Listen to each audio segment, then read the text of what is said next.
ಏನ್ ಮರಿ ನೆನೆ ನಿಮ್ ದಿಗ್ವೇಶ್ ಚೆಕ್ ಸೈನೇ ಹಾಕಿಲ್ಲ, ಚೆಕ್ ಬುಕ್ ಕಿತ್ಕೊಂಡು ಹೋಗ್ಬಿಟ್ರಲ್ಲ ಮ್ಯಾಮ್ ನೀವು. ಎಲ್ಲಿಂದ ಹಾಕತ್ ಸೈನ್ ಹೆಂಗೆ ನಮ್ ರಸಿಕ್ ಸಲಾಮ್ 4 ವಿಕೆಟ್. ಪರವಾಗಿಲ್ಲ, ನಿಮ್ಮೂರು ನಿಮ್ ಗ್ರೌಂಡ್ ಆಡಿದಿರಾ. ನೆಕ್ಸ್ಟ್ ಐತಲ್ಲ ಮೇ 7ನೇ ತಾರೀಕು ನಮ್ಮೂರು ನಮ್ ಗ್ರೌಂಡ್ ಬರ್ರಿ ತೋರಿಸ್ತೀವಿ ಆಟ. ಓ ಬಾ ಬಾ, ಈ ಸಲ ಬರೀ ಚೆಕ್ ಬುಕ್ ಕಿತ್ಕೊಂಡಿದೀವಿ, ನೆಕ್ಸ್ಟ್ ಸಲ ಪೆನ್ನು ಕಿತ್ಕೊಂಡ್ಬಿಟ್ಟು ಗೊತ್ತಲ್ಲ ಏನ್ ಮಾಡ್ತೀವಿ ಅಂತ.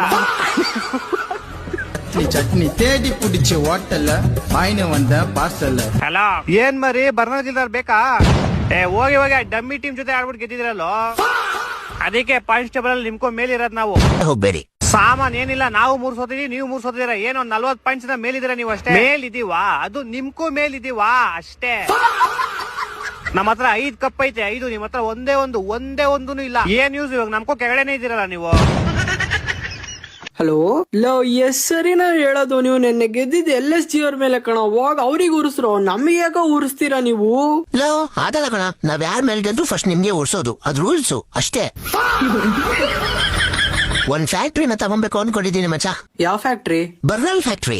ನಾವು ಪಾಯಿಂಟ್ಸ್ ಅಲ್ಲಿ ಟಾಪ್ ಪ್ಲೇಸ್ ಬಂದಿರೋದ್ ನೋಡಿ ಇನ್ನೊಂತವ್ರಿಗೆ ಬೇಜಾನ್ ಜನ ಬ್ಯಾಗ್ ಬರ್ನ್ ಆಗ್ಬಿಟ್ಟೈತೆ ಕಣ. ಅವ್ರಿಗೆಲ್ಲ ಬರ್ನಲ್ ಸಪ್ಲೈ ಮಾಡ್ಬೇಕು, ಅದಕ್ಕೆ. ಲೋ ನಾವು ಟಾಪ್ ಪ್ಲೇಸ್ ಬಂದೇ ಬರ್ತೀವಿ ಕಣ, ನೋಡ್ತಾ ಇದೆಯಲ್ಲ ಕಂಟಿನ್ಯೂಸ್ ಆಗಿ 2 ಮ್ಯಾಚ್ ಹೆಂಗ್ ಗೆದ್ದಿದೀವಿ ಅಂತ. ಲೋ ಏಪ್ರಿಲ್ ತಿಂಗಳು ಆಗ್ಲೇ ಅರ್ಧ ಮುಗ್ದೈತು ಕಣ, ಏನ ನೀನ್ ಇನ್ನ ಇವಾಗ ಏಪ್ರಿಲ್ ಫುಲ್ ಮಾಡ್ತಾ ಇದೆಯಲ್ಲ.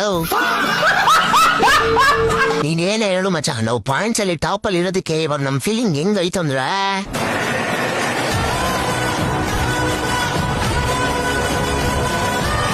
ಕೃಣಾಲ್ ಪಾಂಡ್ಯ ಏನ್ ಬೌಲಿಂಗ್ ಬೈ ನಿಂದಂತೂ ಬೆಂಕಿ. IPL ಒಳಗಿರ್ತಕ್ಕಂತ ಎಲ್ಲಾ ಸ್ಪಿನ್ನರ್ ಒಂದ್ ಕಡೆ ಯಾರ, ನಮ್ಮ ಕೃಣಾಲ್ ಬೈ ಒಂದ್ ಕಡೆ. ಅಲ್ಲ, ಅವ್ ಬ್ಯಾಟ್ಸ್ಮನ್ ಒಳಗ್ ಕನ್ಫ್ಯೂಸ್ ಆಗ್ಬಿಟ್ಟವ. ಬಾಲರ್ ನೋಡ್ರೆ ಸ್ಪಿನ್ನರ್ ಅದಾನು, ಬಾಲ್ ನೋಡ್ರೆ ಬೌನ್ಸರ್ ಯಾರ್ಕರ ಬರತಾವ ಅಂತೇಳಿ ಒಮ್ಮೆಮ್ಲೆ ಮೈಯಾಗ ಮಾಲಿಂಗನ ಬಂದ್ಬಿಡ್ತಾನ ನಮ್ ಕೃಣಾಲ್ ಬಾಯಿಗೆ. ಸುಮ್ಮ ಒಂದ್ ಕೆಲಸ ಮಾಡಿ ಕೃಣಾಲ್ ಬಾಯಿ ನಿತ್ಕೊಂಡ್ ಮುಖಕ್ಕೆ ಏರ್ಬಿಡು ಬ್ಯಾಟ್ಸ್ಮನ್ ಗಳಿಗೆ ಬಾಲ. ಇಷ್ಟು ಕನ್ಫ್ಯೂಸ್ ಮಾಡತಿ ಬ್ಯಾಟ್ಸ್ಮನ್ ಗಳಿಗೆ, ಪಾಪ ಎಲ್ಲಿ ಹೋಗ್ಬೇಕವ. ಎದುರುಗಡೆ ಇರೋ ಬ್ಯಾಟ್ಸ್ಮನ್ ತಪ್ಪಿ 6 or 4 ಹೆಂಗಾರ ಹೊಡೆದ್ರಂದ್ರ ಆತ್ ನಮ್ ಕೃಣಾಲ್ ಬಾಯಿಗೆ. ಅವ್ನು ಯಾರ್ಕರ್ ಇಲ್ಲ ಬೌನ್ಸರ್ ಹಾಕಿ ಒಟ್ಟು ಹೆಂಗಾರ ಮಾಡಿ ವಿಕೆಟ್ ಹೋಗದ ಬಿಡ್ತಾನ ನಮ್ ಕೃಣಾಲ್ ಬಾಯಿ. ಬಿಡಂಗೆ ಇಲ್ಲ, ಅವ್ನ ರಿವೆಂಜ್ ತಗೋತಾನ ನಮ್ ಕೃಣಾಲ್ ಬಾಯಿ ಅಲ್ಲಿಂದ ಅಲ್ಲೇ. ಇವತ್ ನೋಡ್ರಿ ಅವ್ ಮಿಚೆಲ್ ಮಾರ್ಸಿಯಾ ಫಸ್ಟ್ ಒಂದ್ 6 ಹೊಡೆದಿರ್ತಾನ ನಮ್ ಕೃಣಾಲ್ ಬಾಯಿಗೆ.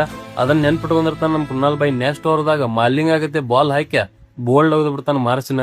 ಹಂಗ ನಮ್ ಕೃಣಾಲ್ ಬಾಯಿ ಯಾರನ್ನೂ ಬಿಡಂಗಿಲ್ಲ. ಅವ್ 6 or 4 ವಿಚಾರ ಮಾಡಿ ಹೊಡಿರಿ ಬ್ಯಾಟ್ಸ್ಮನ್ ಗಳ. ಪ್ರತಿ ಮ್ಯಾಚ್ ದಾಗ 2 ವಿಕೆಟ್ ಮಿನಿಮಮ್ ಅವ್ ನಮ್ ಕೃಣಾಲ್ ಬಾಯಿ. ಅದಕ್ಕೆ ಜಾಸ್ತಿನೂ ಹೋಗಿತಾನು, ಅದಕ್ಕೆ ಕಮ್ಮಿ ಅಂತೂ ಹೋಗಂಗಿಲ್ಲ. 2 ವಿಕೆಟ್ ಮಿನಿಮಮ್. ಇವತ್ತು 100 ವಿಕೆಟ್ಸ್ ಕಂಪ್ಲೀಟ್ ಮಾಡಿದಾರ. Congratulations by. ಟೋಟಲ್ ಆಗಿ ಹೇಳ್ಬೇಕಂದ್ರ ಮಲ್ಟಿ ಟ್ಯಾಲೆಂಟೆಡ್ ಸ್ಪಿನ್ನರ್ ನಮ್ಮ ಕೃಣಾಲ್ ಪಾಂಡ್ಯ. RCB ಕಂಡ್ರೆ CSK ಫ್ಯಾನ್ಸ್ ಅವ್ರಿಗೆ ಆಗ್ಬರಂಗಿಲ್ಲ ಅನ್ನೋದು ಗೊತ್ತಿತ್ತು, ಆದ್ರೆ RCB ಕಂಡ್ರೆ CSK ಮ್ಯಾನೇಜ್ಮೆಂಟ್ ದವ್ರಿಗೂ ಆಗ್ಬರೋದಿಲ್ಲ ಅಂತ ನಮ್ಗೆ ಇವತ್ತು ಗೊತ್ತಾದ. ಯಾಕಂತ ನೀವು ಕೇಳಿದ್ರೆ ಅಂದ್ರೆ ಮುಕ್ಕಳೇರ್ ಏನಾಗ್ತೀರಿ, ಚಿನ್ನಸ್ವಾಮಿ ಸ್ಟೇಡಿಯಂ ಒಳಗ CSK ಮತ್ತು RCB ಮ್ಯಾಚ್ ಇದ್ದಾಗ ಸಾಂಬಾರ್ ಇಡ್ಲಿ ಚಟ್ನಿ ಸಾಂಗ್ ಹಾಕ್ಸಿದ್ದಕ್ಕ ಇವ್ರ ನಮ್ಮ RCB ಮೇಲೆ ಕಂಪ್ಲೇಂಟ್ ಮಾಡ್ಯಾರ CSK ಮ್ಯಾನೇಜ್ ಮಾಡಿದವ್ರ. ಅಲ್ಲ, ಲಾಸ್ಟ್ ವರ್ಷ ನಿಮ್ ಗ್ರೌಂಡ್ ಒಳಗ ಜಿತೇಶ್ ಶರ್ಮಾ ಔಟ್ ಆದಾಗ ನೀವ್ ಯಾವ ಸಾಂಗ್ ಹಾಕಿದ್ರಿ? ನೀವು ಅದ ಸಾಂಗ್ ಹಾಕಿ ಜಿತೇಶ್ ಶರ್ಮಾಗ ಟ್ರೋಲ್ ಮಾಡಿದ್ರಿ. ನೀವು ಮಾಡಿದ್ರಿ ಬೆನ್ನಿ, ನಾವು ಮಾಡಿದ್ರಿ ತುಣ್ಯನ. नडरले भोसडी मकड़ा। मेरा मरद गया था उधर, नाम खराब करके आया करके, जाके बच्चों के गांडे साफ करो तुम लोग। तेरी माँ का भोसड़ा तेरी।